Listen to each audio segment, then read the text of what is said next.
ஒரு ஊரில் ஒரு பையன் இருந்தான். அவன் 7ஆம் படிச்சுட்டு இருந்தான். அவனோட பள்ளியில் அன்றைக்கி சாயங்காலம் பெற்றோர் ஆசிரியர் கூட்டம் நடக்குது.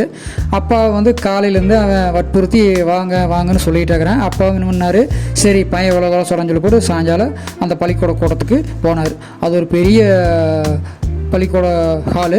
அந்த பெரிய ஹாலில் பார்த்தா ஒரு 300க்கு மேலே ஒரு 500 பேருக்கு பக்கம் பெற்றோர்கள் எல்லாருமே உட்காந்துக்கிறாங்க, மொத்தமாக இருக்கிறாங்க. கூட்டம் தொடங்குது. அந்த தலைமை ஆசிரியர் பள்ளி பற்றி அப்படியே கொஞ்சம் சொல்கிறாரு. கை தட்டி எல்லோரும் பாராட்டுறாங்க. அப்புறம் அந்த பள்ளியோட தலைவர் நிறைய நகைச்சுவையாக பேசுகிறாரு. அப்போ மாணவர்களை கை தட்டி சூப்பர் சூப்பர்னு சிரிக்கிறாங்க. இப்போ எல்லாம் பேசி பிடிக்கிறாங்க. இடையில கொஞ்சம் டீ டைம் வருது. அதை தேநீர், அதை டீ, பிஸ்கெட் இதெல்லாம் கொடுக்குறாங்க. எல்லோரும் சாப்பிட்டு மறுபடியும் மீட்டிங் தொடங்குது. அப்போ அதெல்லாம் மற்றவங்க எல்லாம் பேசுகிறாங்க. பேசி முடிச்சதுக்கப்புறம் பார்த்தா கடைசியில் பெற்றவங்க பேசலாம், அதாவது பேரண்ட்ஸ் பேசுகிறவங்க பேசலாம் அப்படின்னு சொல்லி போட்டு கூப்பிட்றாங்க. அப்போ யாரோ ஒருத்தர் இந்த பள்ளியை பற்றி பெருமையாக பேசிகிட்டு இருக்கிறாங்க. அப்போ அந்த பையனோட அப்பாவோட தொடைய அந்த பையன் லேசாக நிமிண்டுனா, அதாவது லைட்டாக சுரண்டான். அப்பா ஏதோ ஒரு கல்யாண வீட்டில் மணமகள் வாழ்க அப்படின்னு சொல்லி போட்டு பேசியிருந்தார். அது மட்டும்தான் அவனுக்கு ஞாபகம் இருக்குது. அப்பாவுக்கு மைக்குனா பயம், ஆனால் பேசணும்னு சொல்லி போட்டு உள்ளுக்குள்ளே ஆசை இருக்குது. அந்த பையன் அப்பாவை பேச சொல்லிகிட்டே இருக்கிறேன். அப்பா நீங்கள் போய் பேசுங்கப்பா அப்படின்னு சொல்லி போட்டு சொல்கிறேன். இவங்க அப்பாவுக்கு மைக்கோட மோதி பார்க்கலான்னு சொல்லி போட்டு தீர்மானம் பண்ணிட்டாரு. அது பண்ணதுக்கப்புறம் நாக்கெல்லாம் உள்ளுக்குள்ளே இழுக்குது, கைகள்லாம் ஏன்னா நடுங்குது. ஏன்னா அவங்க அப்பாவுக்கு பேசியே பழக்கம் இல்லை. எங்கேயோ ஒரு பக்கம் மணமகள் வாழ்வுன்னு சொன்னதோட அதுக்கப்புறம் பெருசாக மைக்கில் பேசினது இல்லை. அதனால் உடம்பெல்லாம் அவருக்கு உதறல் எடுக்குது. கூடவே வேர்த்து கொட்டுது அப்படியே. அப்புறம் என்ன பேசுன்னு கவலை அவருக்கு. அப்போ அதாவது அதே சமயம் பையன் சொல்கிறானே அப்படின்னு சொல்லி போட்டு நம்ம பேசலான்னு இருக்கிறோம். அதுன்னு சொல்லி போட்டு இந்த கூடத்தொட்டு ஓடியும் போக முடியாது அப்படிங்கிற இக்கட்டான நிலைமை அவங்க அப்பா வந்துருச்சு. யாரும் அந்த பையனுடைய அப்பாவுக்கு. ஆனால் இது ஒரு வாய்ப்பு, நம்மளோட திறமையை வெளிக்காட்டுறதுக்கு ஒரு மேடை, விடாத புடி அப்படின்னு சொல்லி போட்டு அவங்க அப்பாவோட மனசும் கூடவே சொல்லுது. கூடவே பார்த்தா எப்போவோ படித்த ஒரு ஷேக்ஸ்பியரோட வீரமிக்க வார்த்தை ஒரு மனசுக்குள்ளே மோதுது. என்னென்னா, சாவு வருவதுக்கு முன்னரே ஒரு கோலை பல தடவை செத்து விடுகிறான் அப்படின்னு சொல்லி போட்டு அவர் மனசுக்குள்ளே எப்போ ஷேக்ஸ்பியர் படித்தது ஞாபகத்துக்கு வருது. உடனே அவர் நினச்சிக்கிறாரு, நான் கோலை அல்ல, ஒரு வேளை நான் உளறிட்டுன்னா யாரும் என்னை நோக்கி கல்லெறிய மாட்டாங்க, உளர்னாலும் பரவாயில்ல, உளறல் தான் பேச்சுக்கான அனுபவம், என்ன செஞ்சுருவாங்க அப்படின்னு சொல்லி போட்டு அவங்க அப்பா கம்பீரமாக எழுந்து போகிறாரு.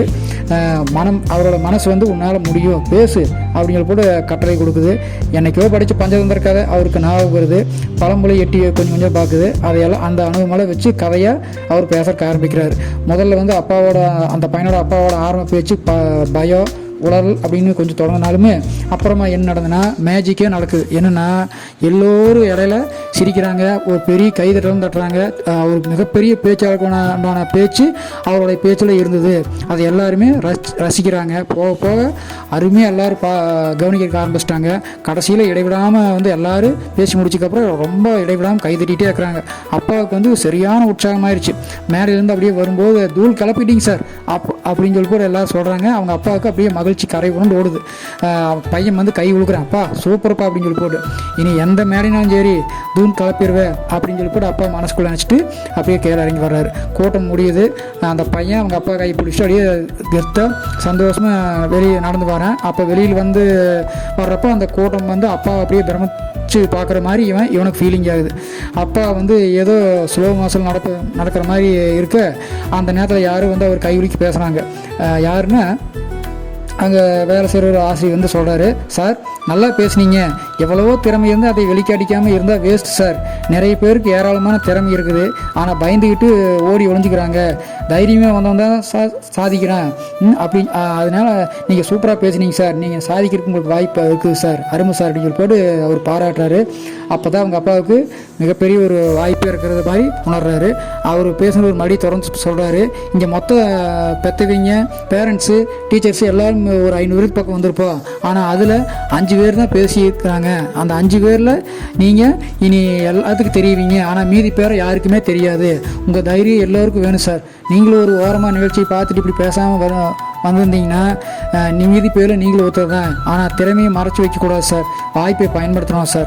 பயந்து நடுங்கிட்டு தனக்குள்ளே இருக்கிற திறமையை மறைச்சி வச்சுக்கிறவன் எந்த நாளையுமே ஜெயிக்க முடியாது. ஆனால் நீங்கள் நல்லா பேசுனீங்க சார், வரேன் சார் அப்படின்னு சொல்லி போட்டு அவர் பாராட்டிட்டு போகிறார். அப்பா யோசிக்கிறார், யார் அந்த பையனோட அப்பா, எல்லா சாதனையாளர்களும் சாதாரண மனுஷனுக்கு மாதிரி ஓடி ஒழிஞ்சிக்கல, 100 பேரில் ஒருத்தனா முன்னாடி வந்து தன்னோட கருத்தையோ செயலையோ யார் செய்கிறாங்களோ அவங்க தான் வாழ்க்கையில் முன்னால் வர்றாங்க. வெற்றி வந்து அவங்கள தூக்கி விடுது. திறமை வந்து முடக்கக்கூடாது. தன்னுடைய இறகை விரித்து நம்ம திறமையை பறக்க விடணும். அப்போ தான் நம்ம வானத்தை தொட முடியும் அப்படிங்கிறத அவர் அந்த நேரத்தில் உணர்றாரு.